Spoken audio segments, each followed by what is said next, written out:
Hey guys, welcome to the Self-Evident Podcast. You got your boy Mike here with you. It is a great day.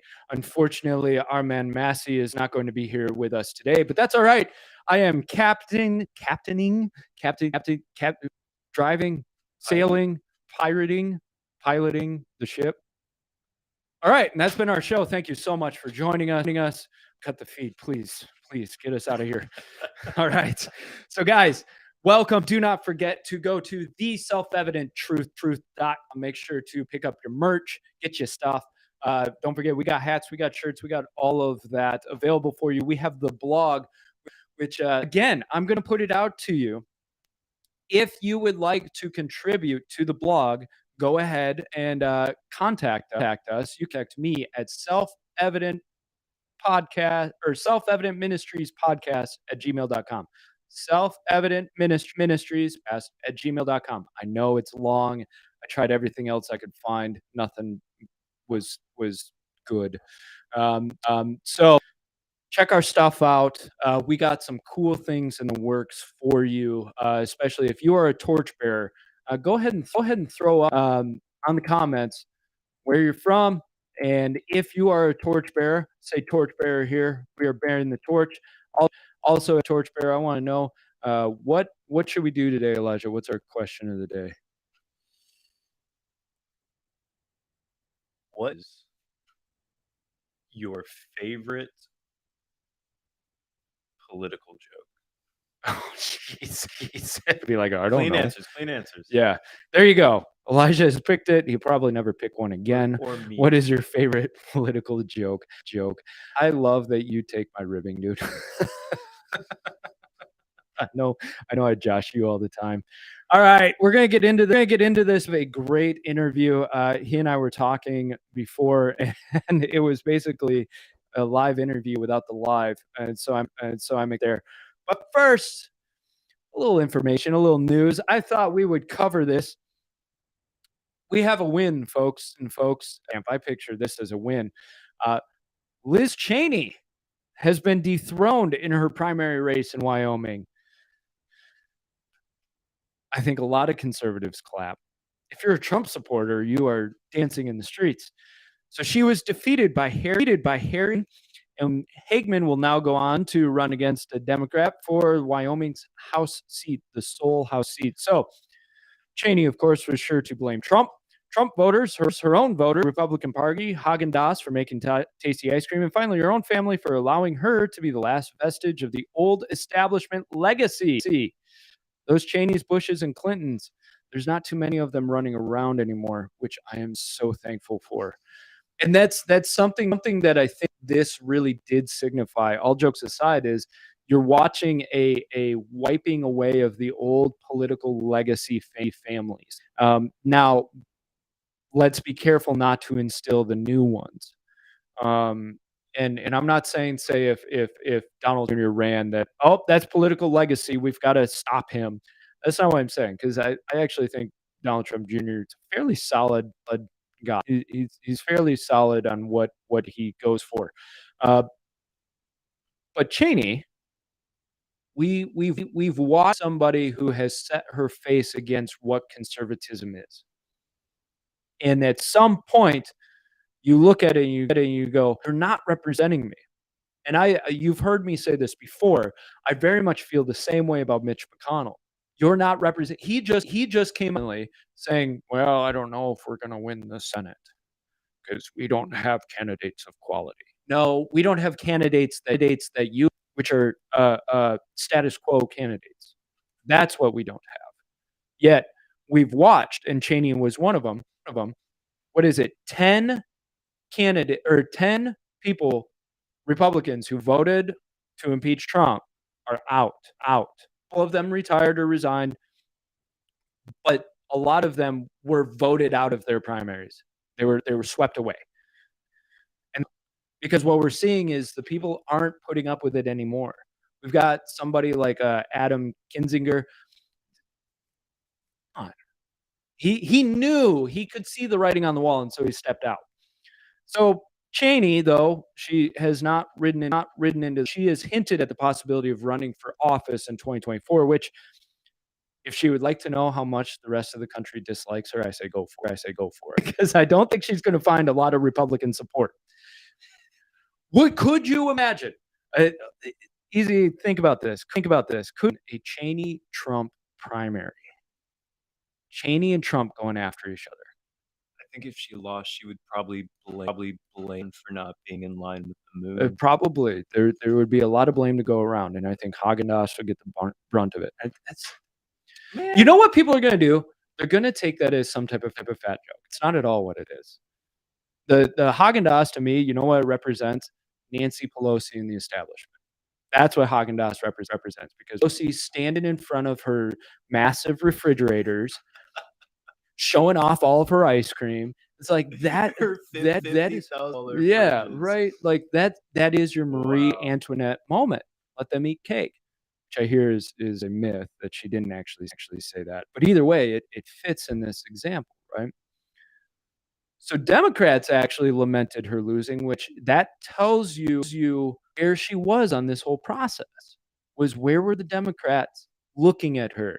They lost an ally, and she was there with them every step of the way.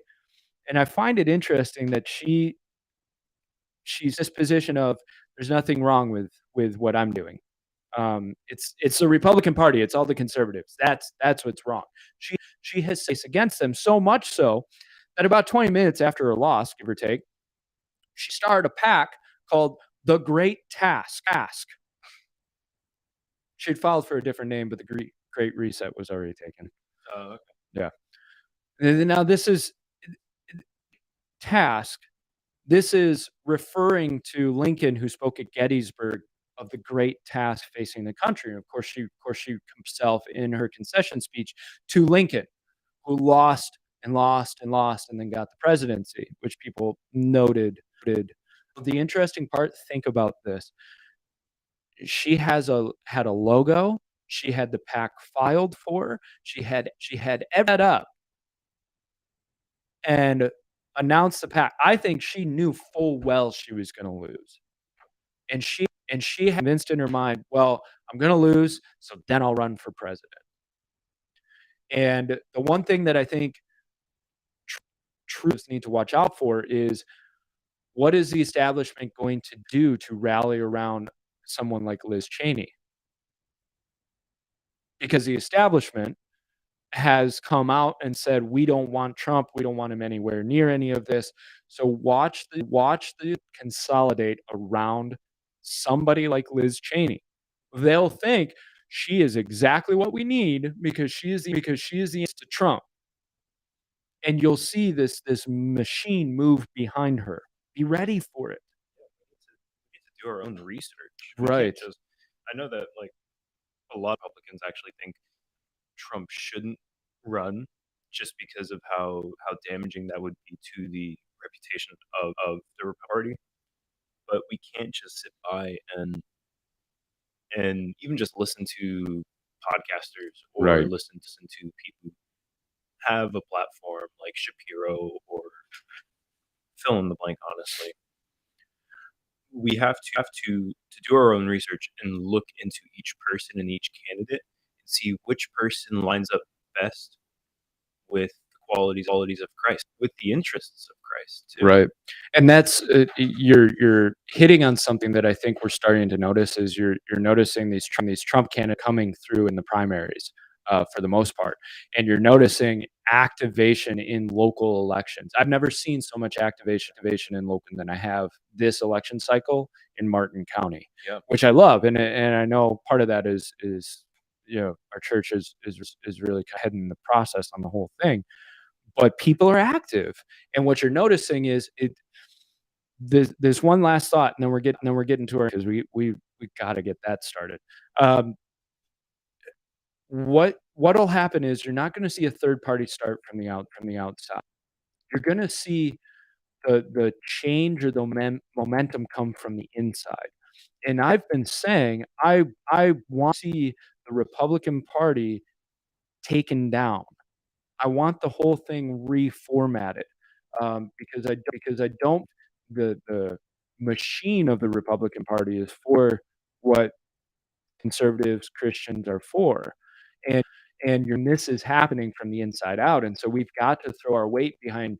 Remember, we throw our weight behind candidates that have conviction, principle, not candidates that just go with the flow and play the game. You want those candidates that you can talk to and go, real human being. I'm not getting canned answers. And so I'm going to start it. I have one of those candidates here. Siaka Massaquoi has been an actor in Hollywood for over 15 years. Hollywood, guys. During the summer of 2020, got involved in the Trump rallies in Beverly Hills, took to the California recall of Gavin Newsom. Thanks to Judicial Watch's Freedom of Information Act request, he was on a secret list by the Secretary of State to censor him on social media. Sound familiar? Like many Americans, he was raided by the FBI for just being in D.C. on January 6th. No charges were ever filed. Sound familiar? He's been featured on PragerU, OAN, American Faith Network, Newsmax, Babylon Bee podcast, and he is running for California State Assembly District 43. Let's go ahead and bring him in. How are you doing today, man? Oh, I don't have audio. Hold on. I don't think it's on this side. Sign out and sign back in real quick. I think something clipped off for a reason. Until we get him back in, we are going to get this right. We were having a bit of audio issue beforehand. Guys, he and I were having a conversation. I wish we didn't have to start the podcast because of how... Yo. You hear me? I can't hear you. I can't hear you. Well, oh my goodness.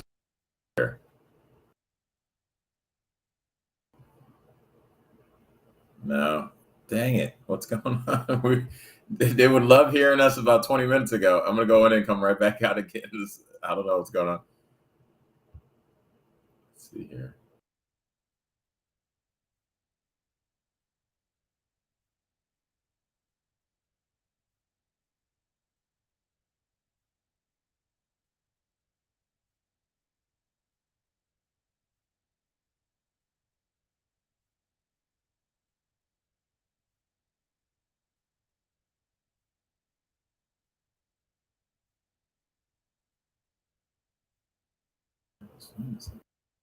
Hello. Can you hear me? You can hear me, but I can't hear you. Wow, this is... We promised it was working fine right before we came on, guys. How come I can't?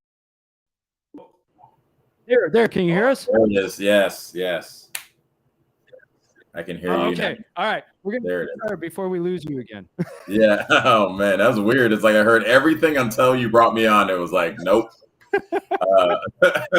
Everything was clean, but I'm doing well. How are you doing? I'm doing great. If you don't mind, I got to ask this. I had said in the email, I didn't get a no, let's not talk about that. So, we talk about it. FBI raid? Yes, sir. You tell, especially, current events. Can you tell me a little about that whole scenario?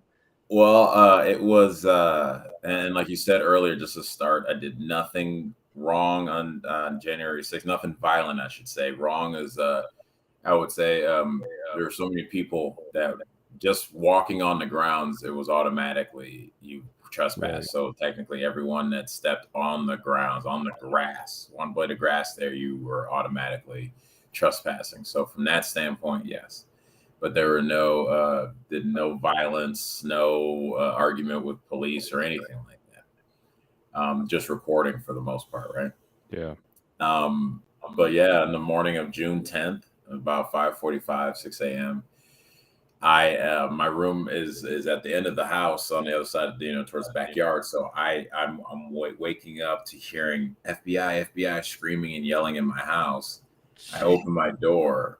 And as soon as I open my door, 2 FBI agents down the hall are just like, hands in the air, lights on you, everything. Come to find out, I get cuffed. I get taken outside. I don't see anyone I recognize at the time, and the only one I do see is my godson, who's 4, being held in the arms of some lady going into a car. Living with me at the time, my best friend, my 2 godsons, who was 4 and 7, and then a couple that lived in the front room too. So everyone got removed from the house.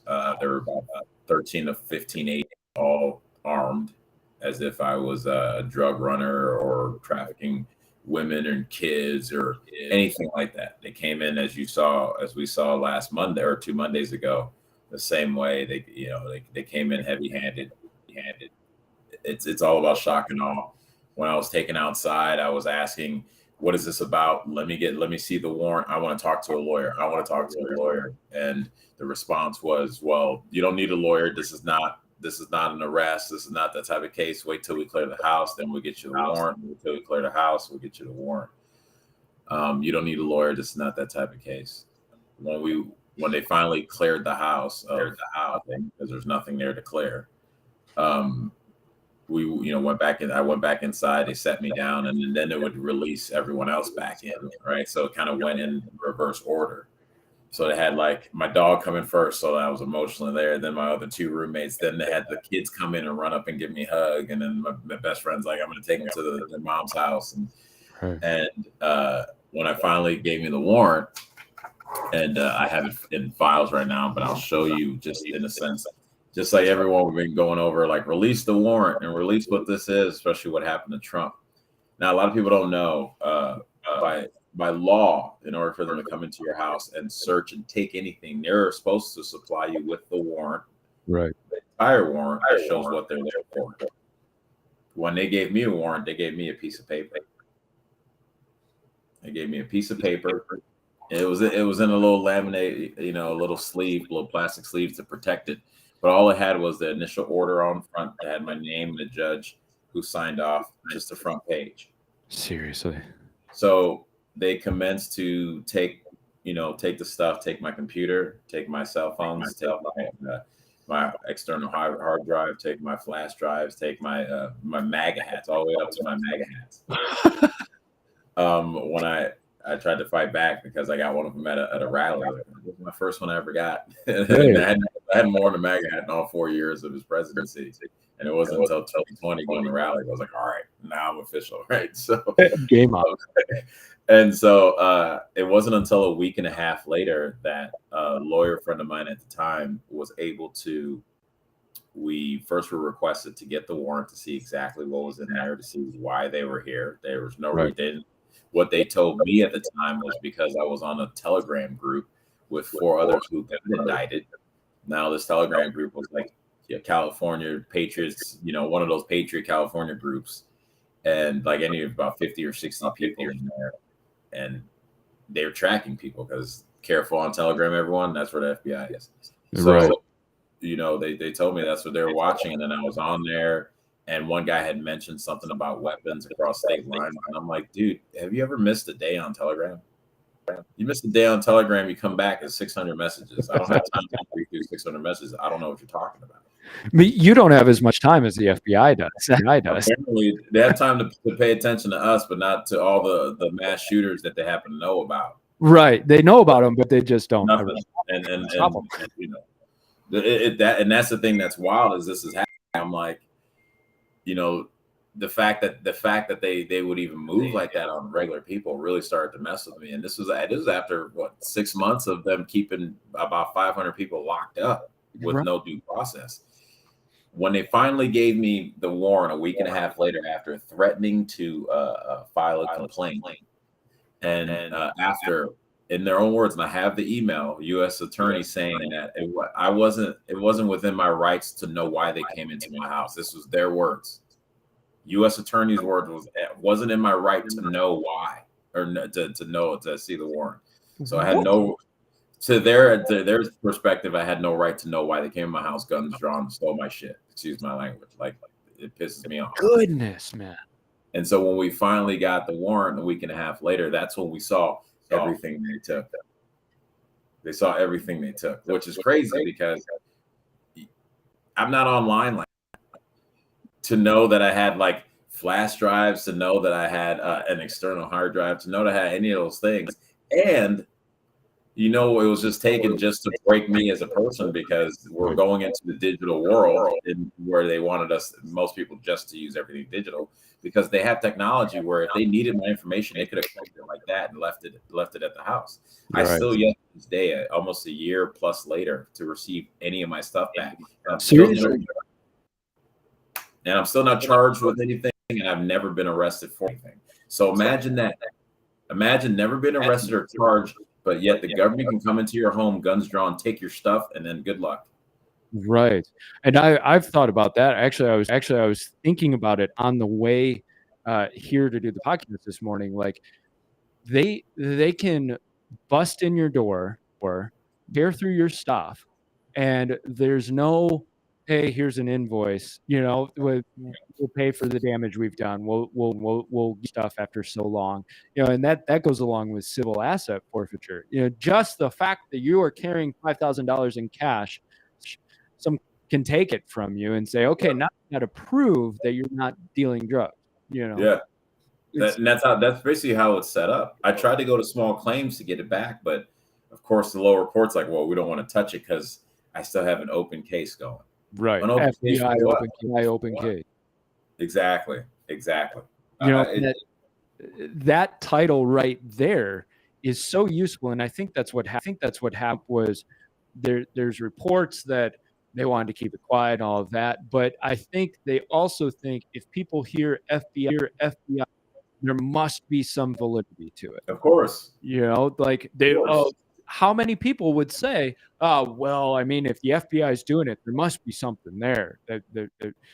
And what I find funny about that actually is the ones who are saying that the most, well, it must be something there, are the ones who I grew up around saying the government hates people like look like me and don't trust them. Right. But when I get hit, all those same people, a lot of them, it can be family and friends I grew up with. I didn't hear anything. Right. As far as I know, my skin, regardless on what Joe said, my skin is still this. Now the government, literally the police arm of the government comes into my home, and not a word from any of those woke revolutionaries. That blows me away that nobody's even come alongside you and been like, okay, dude, that was messed up. Right. I thought they were racist my whole life. I thought they hated me because this country is inherently racist, but this move wasn't. This is fine. Have you gone back to them? I got raided because I'm black. That's exactly what You see, that's not in my nature to use it. It's my nature. I'll call out their hypocrisy, but it's so tough because I'll sit there and I won't say it. Other people have. My other friends have been like, yo, can you believe in the black? And I'm like, yeah, I don't know, man. This is crazy. I mean, Christopher Wray was saying the biggest concern were white nationalists and white, supremacists. And I'm sitting here going, and so your resources to come in this door right there, and and do it to, and literally, I don't know how much more outside of being born in Africa, and I was born here in the States, how much more black do I need to be? Right. Literally, a first generation American from Africa, from the motherland, and it's like, no, when I get raided, no. He's not really black. He's a different black. Yeah, it's something else. It can't just, it's ridiculous. Yeah. You see, that's why they don't go past the surface level of the argument, because now they got to answer these questions, and they stay at the surface. It's crazy. Oh man, I love it. And I could go because Massey, he's first generation Mexican. Yes. So my joke, of course, yeah.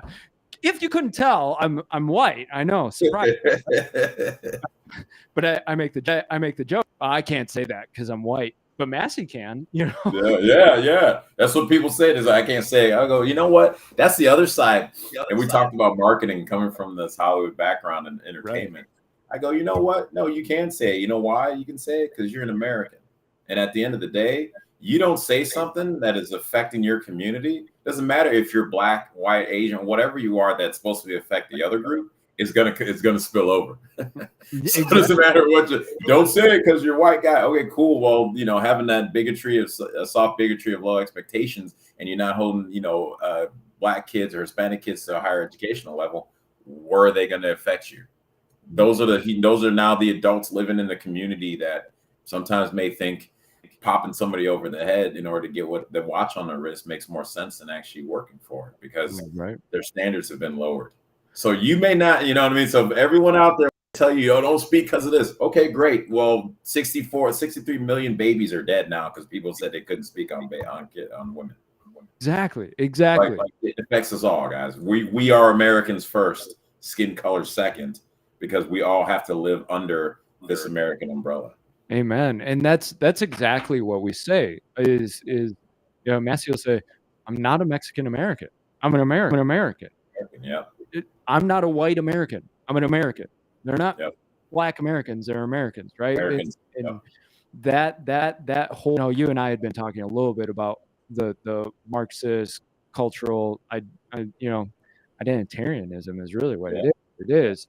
It divides people up and then sets them against each other. And what I find interesting is it morphed. So didn't say Europe and Russia and all of that.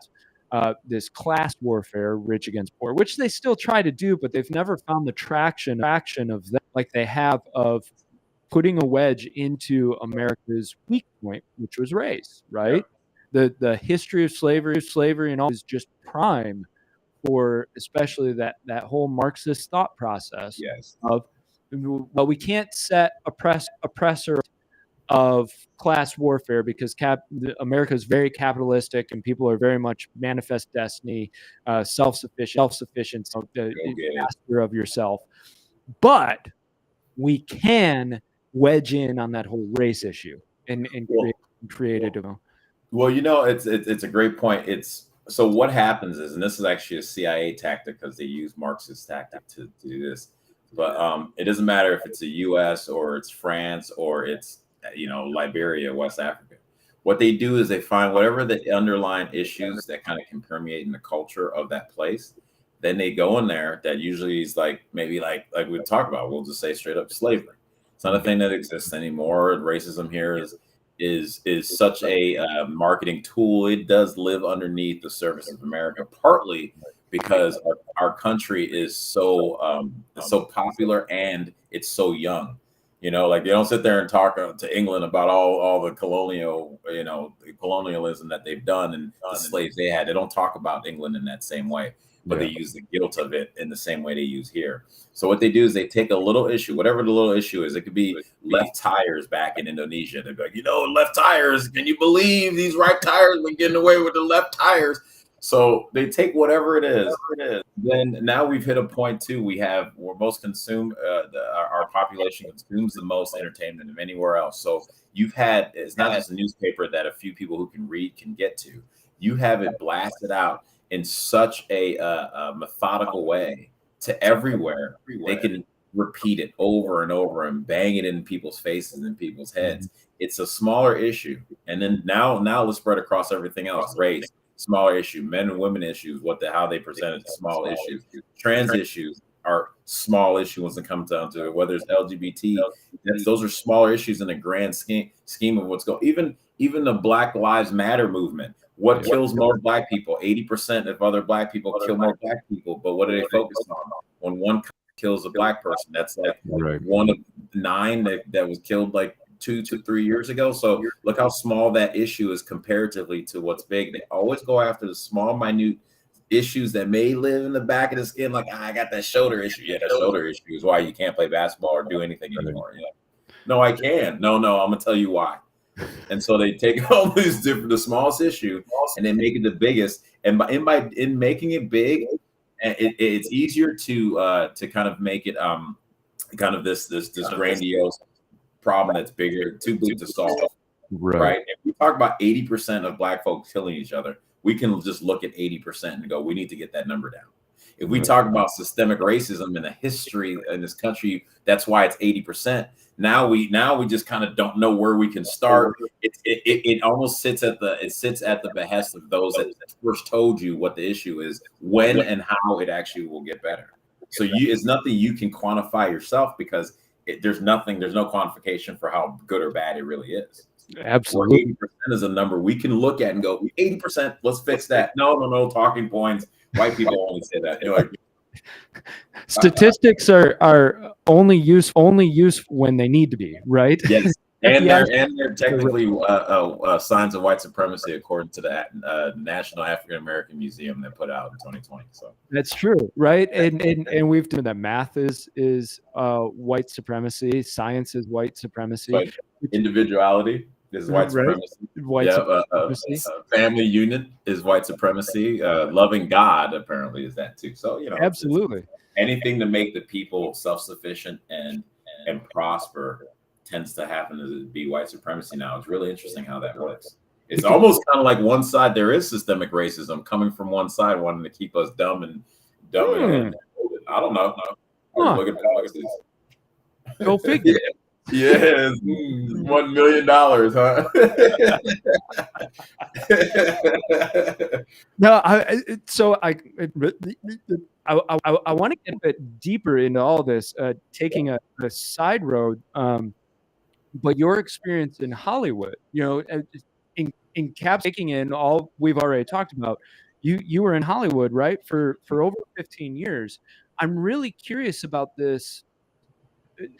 Make it real for people, because people they know what Hollywood is producing. They've heard Hollywood is like, but you were on the inside of the whole thing, which when I think about it, it's like, okay, this is a work environment. This is an area your office is set every day. Your coworkers are people who are doing different jobs on set. But kind of dive into this a little bit. Give people that inside track of like, what is it like working in Hollywood for years, and what did you witness, especially with the umbrella of what we've been talking about? Well, so it's in stages, right? You come out here, you're hungry, you're trying to make it, so you're putting yourself. You find out what you're willing to do just so you can like keep the dream alive, right? Working crappy jobs. I remember I worked training dogs at a doggy daycares for 2 years. Other people's dogs poops. Like, so it's like, and then you have your stories of restaurant game and bartending and all this stuff in the Hollywood clubs. So those are some of I did live a lot of the cliche steps you take, but you're so busy trying to just shift into that next space of life where you're working consistently as an actor, or at least auditioning more consistently. A lot of times you don't see the stuff that's going on around you and how much harder they're making it for people, because you're so used to living in that like doggy dog grind, moment to moment life, that then when I shifted and started gaining some success, I started really looking at the process of it and seeing the rat race and being like, that's frustrating. Yeah. But as I started working more and more sets of higher level, making a better income in doing it, you start to get around people, and again, they're working just like I was, just focused on getting the job done. But when you have those down, now most people are just regular people trying to just trying to be able to work again, because this is one of the few jobs where you always have to prove that you could do the job you just did maybe a week ago, just to be able to get another job. That's a lot of pressure, you go up the standard, right? You're like, were you still as good as you did from that commercial you just shot last week? You're like, yeah, trust me. You're like, all right, give me the lines I wrote. It made me believe them. So you're in there, but one of the things I started noticing is that as I moved up the ladder, there's a lot of actors they knew they were kind of just holding on. I had a lot of like my straight white male friends who were like, man, yeah, I gotta leave now because my agent's like, we can't get you any work.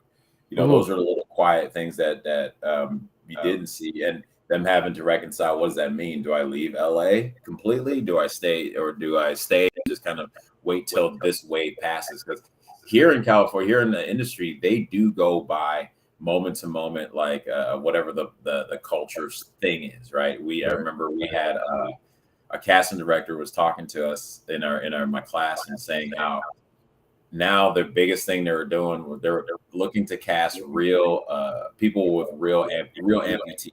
Like that was a whole shift, probably 5 or 6 years ago, where it's like they're like, don't cast anything else. You can't do fake, nothing. We want real amputees. We don't care if they can act or not. We're gonna make this is where we're at now. And so that's like, okay, which one do I not need? Yeah, exactly. Yeah, you're like, man, because I got to pay this rent. It's crazy out here.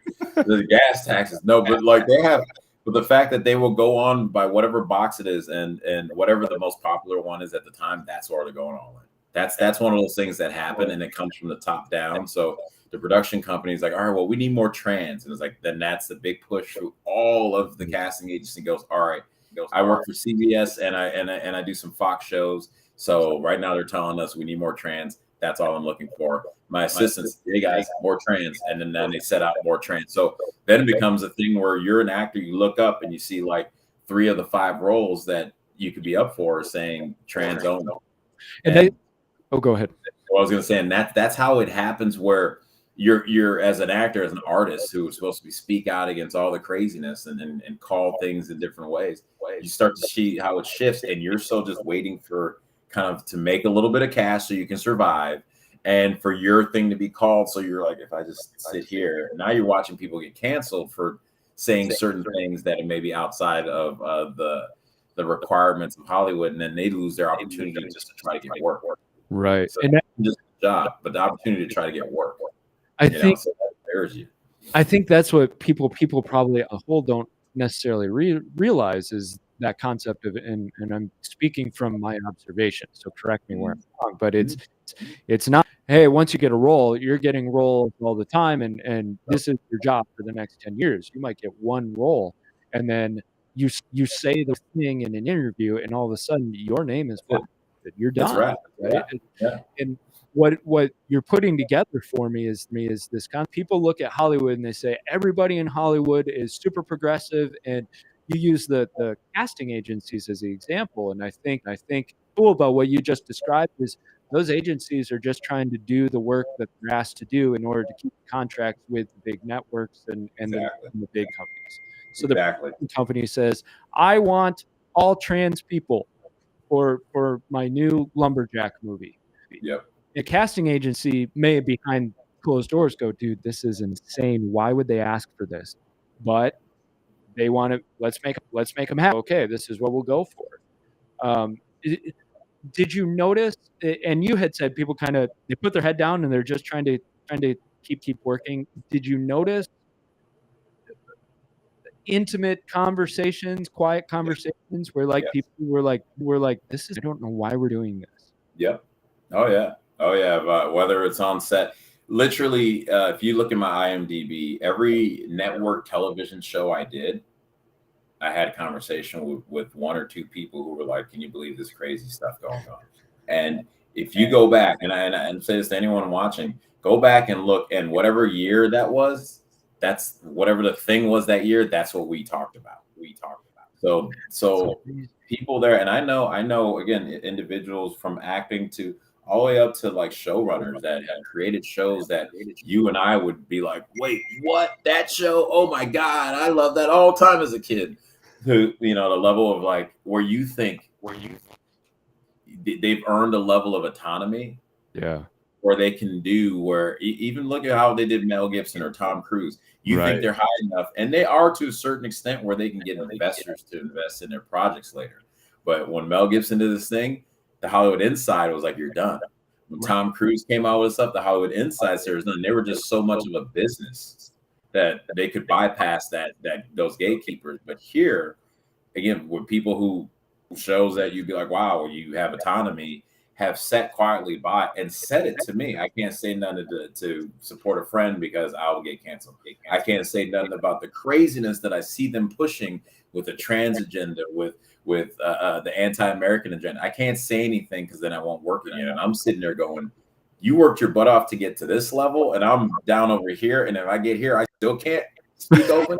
Like something's, but and it's to me, it sounds funny, right? But like to me, it's what is the point as a man of working so hard for your own space to get to a level where the rug can still be pulled out from underneath you because you believe a different, not even something different, the other side of an aisle that has existed for since 40 something when Lincoln established it. But like this is crazy. So industry where they're just sitting there waiting and be like, are you anti what now? We'll pull that rug. And that's what really kind of frustrated me in 2020 because I was working.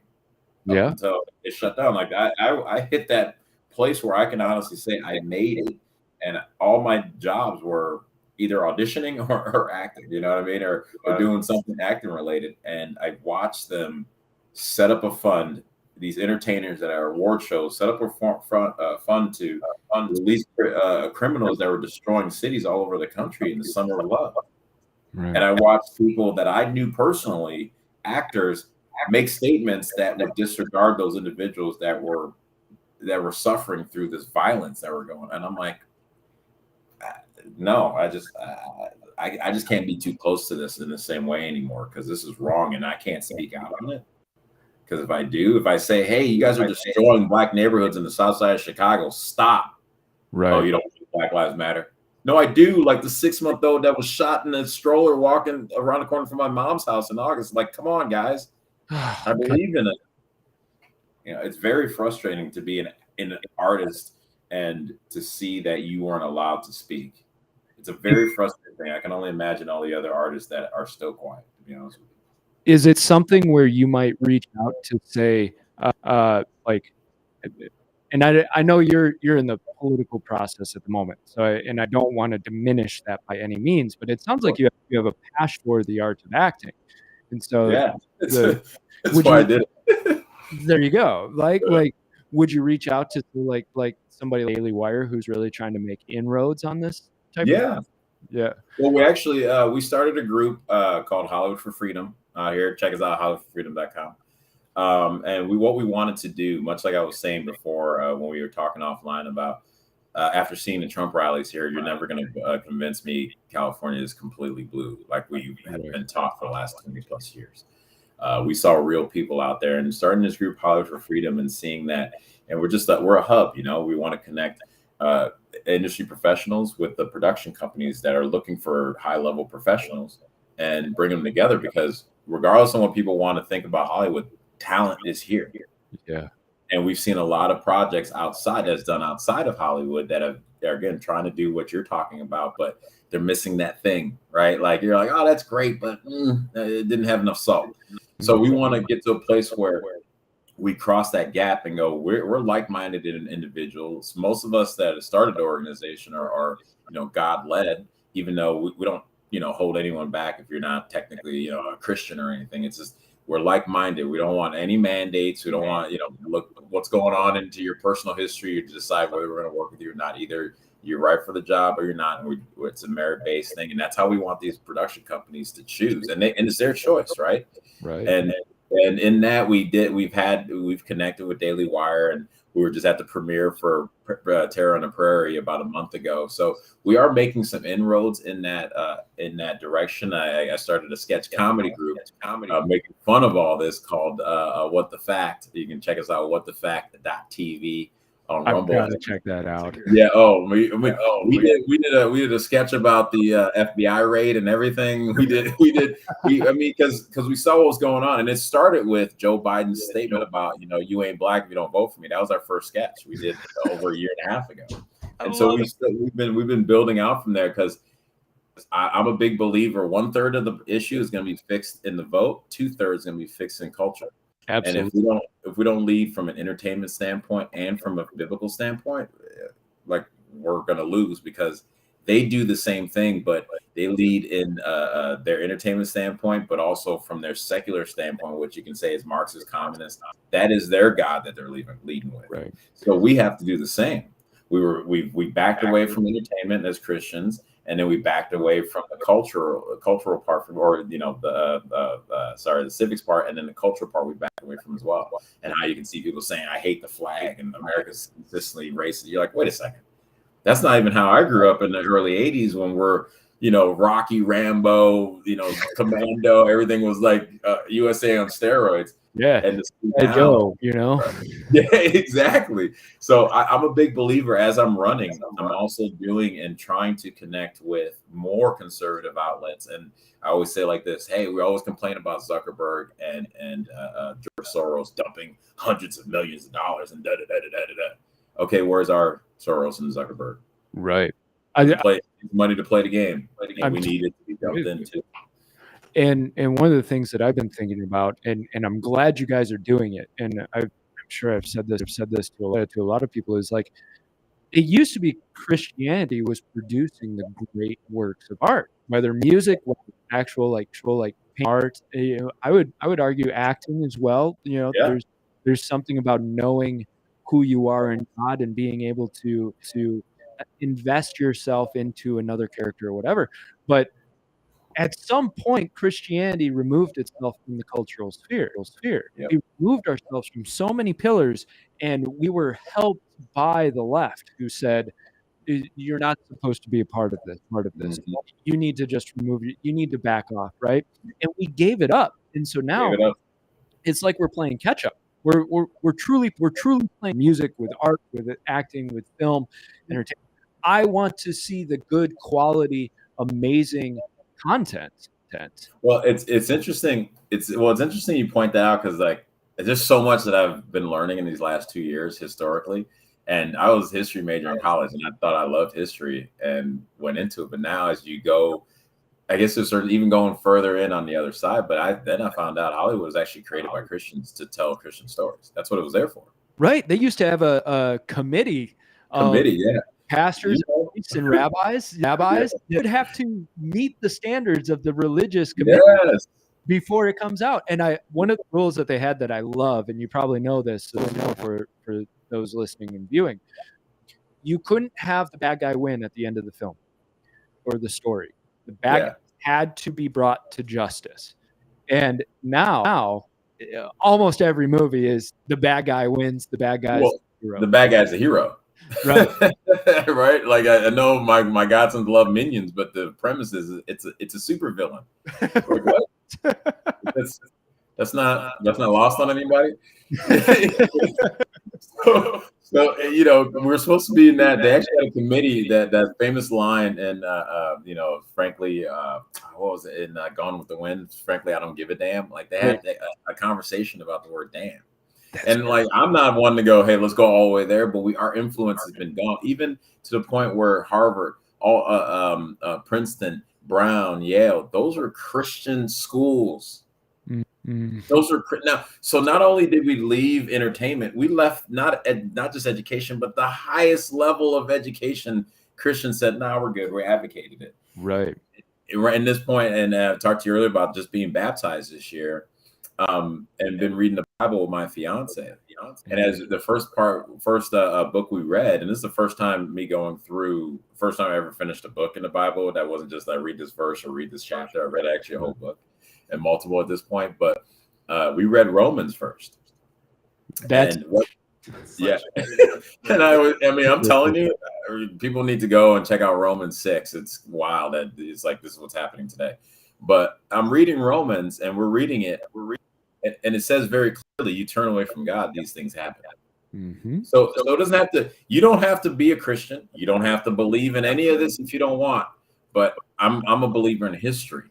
And you seeing this book was written so long ago that I can look and go, if we turn away from God, women will lose their natural, their nature and what they want in there. And men will stop having use for them and start being with each other. Oh, wait. Burning and passion for each other. Right. Exactly. And then you'll see backbiting, you'll see whispering, you'll see contempt for each other, you'll see all these things in your society. I'm like, I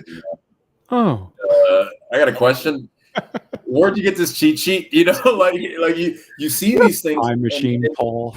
Right, exactly. And for me, like, I'm a believer, so that proves the point to me because I'm living in it. It proves it in my belief even more. I say to others, okay, you see, they wrote about this, whether you believe in God or not. There's a natural thing that happens when we start to push the opposite of our nature. There's something that happens, and this book says this happens. I believe that this is the word of God, and look what's happening. So again, whether you believe in God or not has nothing to do with the fact that history has shown us something. Right. Look around you and use that as your guide. The history is our guide. Yeah. If we don't know it, we're doomed to repeat it as we're doing right now.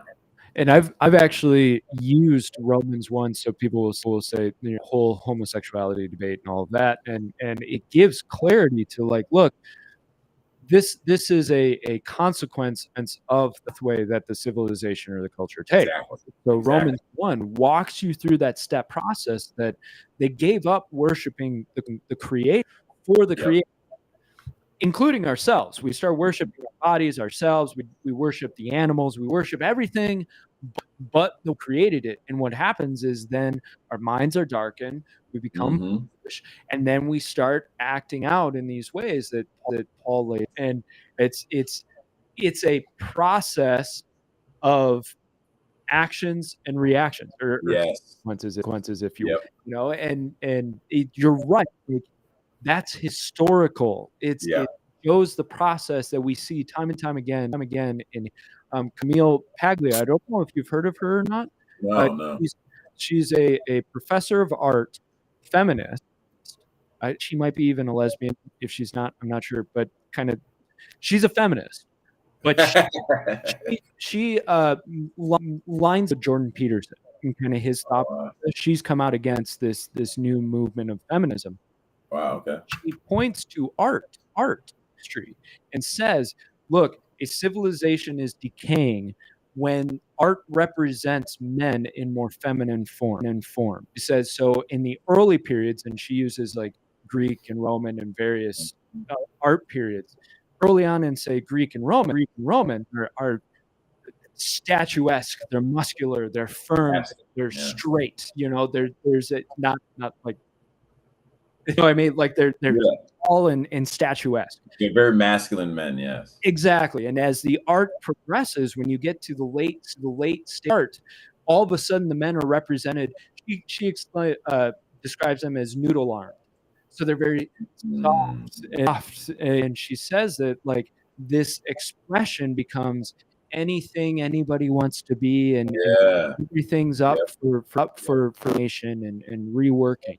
Right. And so you're witnessing people in the secular realm who wouldn't normally recognize this process are affirming what Ross was saying the whole time.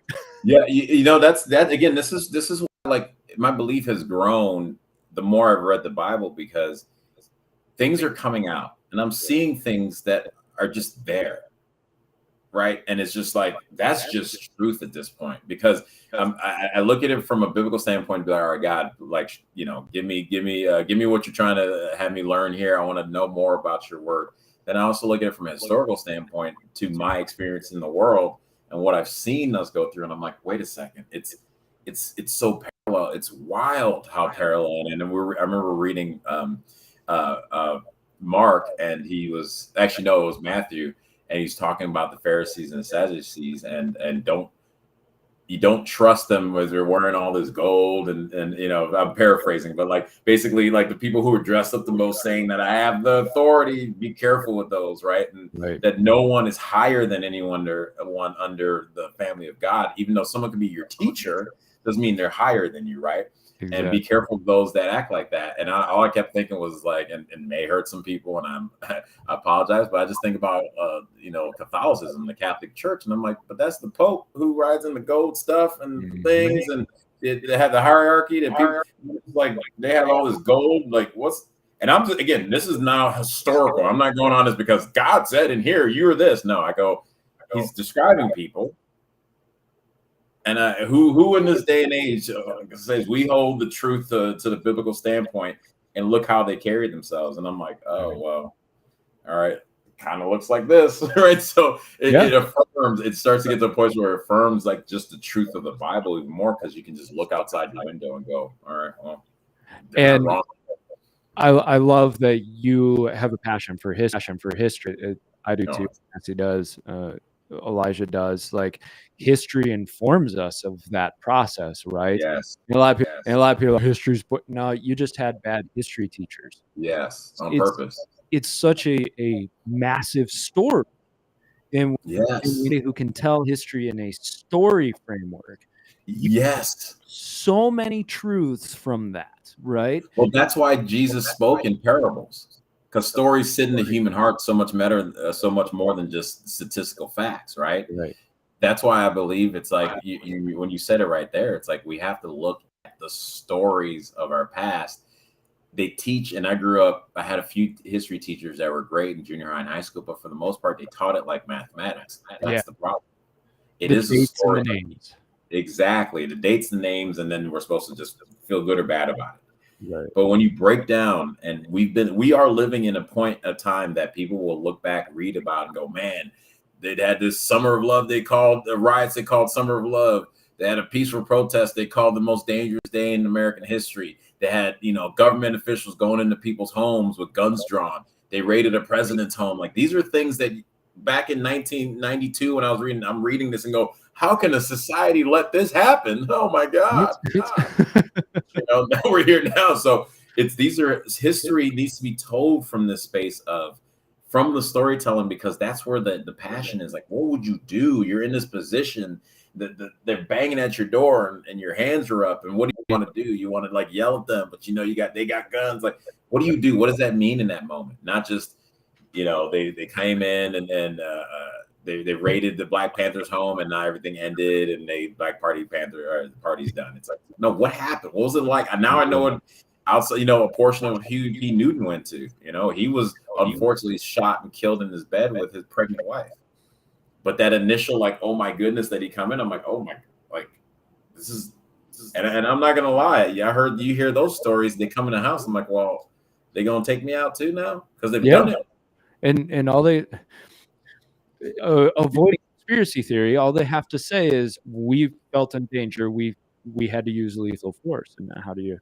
I mean, is it a conspiracy theory, or at this point? And we should also take it the narratives and shift it back, because conspiracy theory, that the statement was started by the CIA. But what conspiracy theories from 2020 hasn't been proven right with the right amount of time at this point? Because all of COVID is.